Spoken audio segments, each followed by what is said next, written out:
గత కొద్ది కాలంగా టీ కాంగ్రెస్ టైం అస్సలు బాగోలేదు. లోక్సభ ఎన్నికల ముందు కాంగ్రెస్ పార్టీకి దెబ్బ మీద దెబ్బ పడుతుంది. ఇప్పుడు మరో గట్టి దెబ్బ తగిలనుంది. ఈ మధ్య కాలంలో కాంగ్రెస్ నుండి పలువురు నేతలు పార్టీని వీడి టీఆర్ఎస్లో చేరిపోతున్నారు.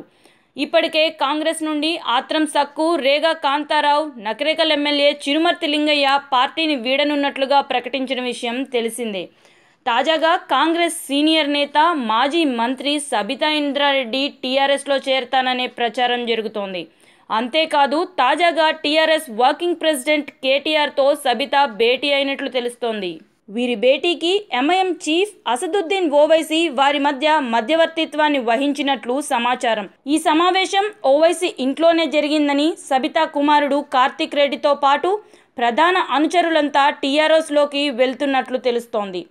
ప్రస్తుతం కాంగ్రెస్ పార్టీలో తనకు తగిన ప్రాధాన్యం దక్కకపోవడంపై సబితా గుర్రుగా ఉన్నట్లు సమాచారం. అందుకే గులాబీ పార్టీలో చేరడానికి ఆమె సిద్ధమైనట్లు తెలుస్తోంది. ఈ నేపథ్యంలో సబితా రాజీనామా కాంగ్రెస్కు గట్టి ఎదురుదెబ్బే తగులుతుందని రాజకీయ విశ్లేషకులు భావిస్తున్నారు. నిరంతర న్యూస్ అప్డేట్ కోసం ఛానల్ ను సబ్స్క్రైబ్ చేయండి. పక్కనే ఉండే బెల్ సింబల్ ను క్లిక్ చేయడం మర్చిపోకండి. అప్డేట్స్ ని మిస్ అవ్వకండి.